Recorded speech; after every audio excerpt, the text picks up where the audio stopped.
Well, it's certainly been an eventful few days.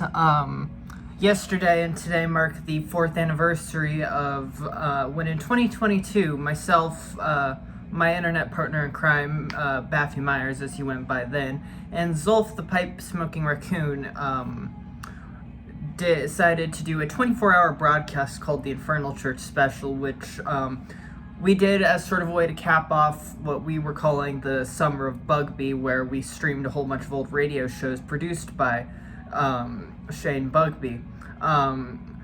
We began with, obviously, the first and most infamous 24-hour radio broadcast in internet history, known as the Might is Right Special, along with its MLK Day sequel from 2005 called Radio Jihad, all the way to, Crimecast, and even the full 48 hours worth of This Is Mania. We finally decided to end off the 24-hour rendition that we did with an interview with Shane Bugbee, which led to all sorts of things for myself, at least, and an exclusive interview with them. But that's neither here nor there, as today is today, and that was another day past. So I've basically embarked it seems to be sort of similar to a project that I was doing last year when I wrote about Saw, the Sith, and power philosophies. However, this time, rather than solely focusing on the intersections between the Sith as portrayed in the Star Wars video game Knights of the Old Republic 2, and pitfalls within certain philosophical positions relating to excessive egoism, with more focus in line with this idea of suffering as part of the human experience and how the Saw franchise serves as an example to these things. So, essentially, it would seem that this posit regarding suffering as an innate part of the human experience would be true. However, I have to question, then, if that is symptomatic as a whole, as something like Ethylism would proclaim, and I've substantially disagreed with and announced my disagreements with in the past, that this suffering is innate to all conscious life forms, or is this specific to the cognitive capacity and environment that can be comprehended to said species? And with that, where does the capacity for empathy exist within and beyond one's own species come about, as Nick Cave details and I wrote about? So essentially, it's also kind of like, do house pets suffer, or are they content? Because, there's people that obviously abuse them, but there's also people that love them and spoil the shit out of them. So is that abuse, or are they suffering when they're completely loved and catered to? I don't know. I guess we can't really know, because they can't really answer beyond wagging their tails, some of them.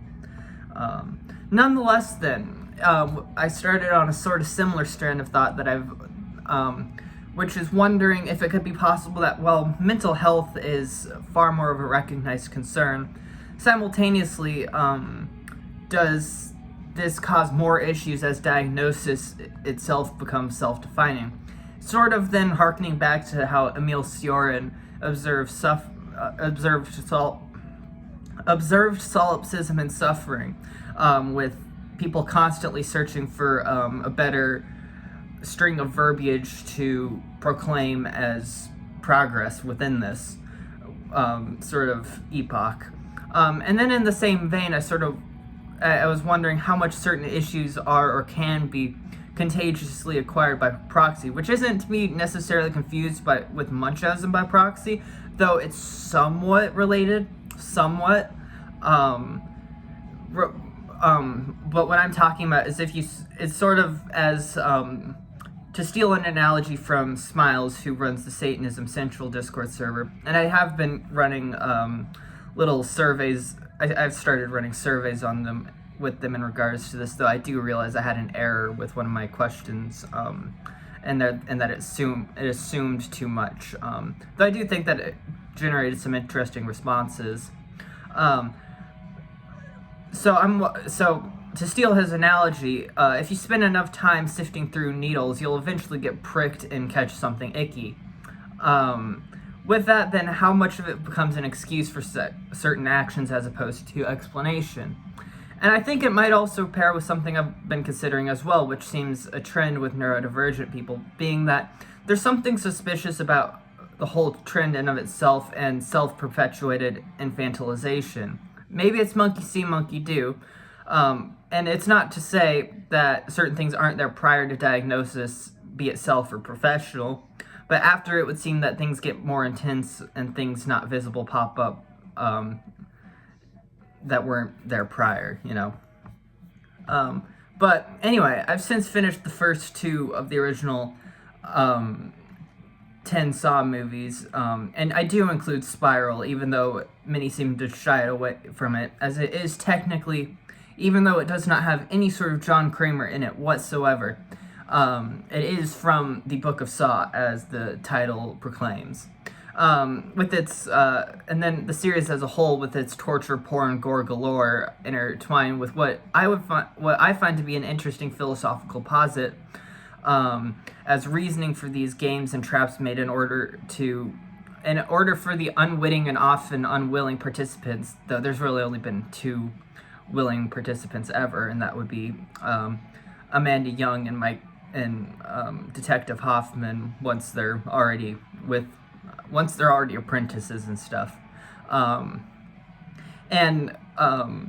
So the goal is for these players to begin valuing life in spite of its suffering states. Basically, suffer an extreme thing in order to suddenly find value in living. Now, this project as a whole, I'm ultimately unsure of where it will actually go, though it is primarily asking what the effects of suffering are on social conditions for a fundamentally social animal. So, as well as stemming from that and my last full writing on the topic of suffering, sympathy, solipsism, and cornflakes is my fascination with the artist Nick Cave, who I've heard a lot of his music this year, and I'd quite love him as an artist. Because, I mean, I was listening to him most of the time I was in any sort of vehicle in Chicago riding around. The Bad Seeds were played on the car stereo.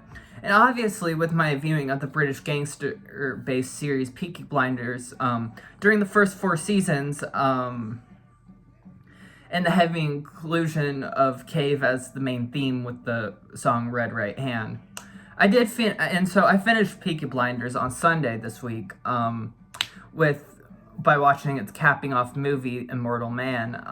And with that, I have some very particular routes to take from it. So in regards to Nick Cave, I heard him speaking on Bella Freud's podcast, Fashion Neuroses, on a personality model called the Enneagram, which ironically, while I was writing this stuff down in my notebook, I was using my copy of it to hold it up and act as like a board to support it. But I haven't actually read it more than a few pages, flipping through here and there. However, given that it regards personality archetypes and assortments, sort of like the INTP thing, I am curious how it could intertwine with the social effects that suffering produces as affect. I find then that Peaky Blinders itself is in many ways similar to the blowfish metaphor, which characterizes Breaking Bad and Better Call Saul with its own intersection of might is right. And that being, as mentioned in the Cillian Murphy leading series, various times is this idea of those living by the swords also dying by it. And in relation, I'm not necessarily drawing from the biblical position, as I don't find the Bible to be very much of value beyond certain things, because in of itself it is a very contradictory text, and to take seriously on most of its philosophical posits would be kind of hard, given you can use the Bible to justify almost any sort of thing because it is such a vast text, and there's I'm not gonna do like a full thing. Like, I like the Bible as a book, like I like The Hobbit or The Cat in the Hat, if you get my reference there. Where I find, so I did sort of do a little bit of tracing of the phrase, and so it seems to come from the Greek tragedy of Agamemnon by Aeschylus. I'm not sure how to pronounce it, so I'm not even going to try. As much as it would seem true as well by these depictions of it, especially with Peaky Blinders, I do question that given how the whole ethos of an eye for an eye making the world blind is, by my view and by what I think is any sort of logical consideration of the idea, completely inconsistent and unrealistic in of itself. Would the real issue actually be envy, as Machiavelli described it? However, that's sort of where I ended on that, at least for what I'll talk about here. I'm sure there's more. And then I also, well, since I'm kind of in a pause from between Saw 2 and 3, because I'm kind of only watching it whenever the sun goes down, and apparently one every day, I watched the Bob Odenkirk movie Nobody 2, which I watched the first one while I was in Chicago, and I can see why it's likened to John Wick, though in my opinion it has more similarity to the Bruce Willis Red duology, which, for those that don't know, it's a very comedic. Red stands for Retired Extremely Dangerous.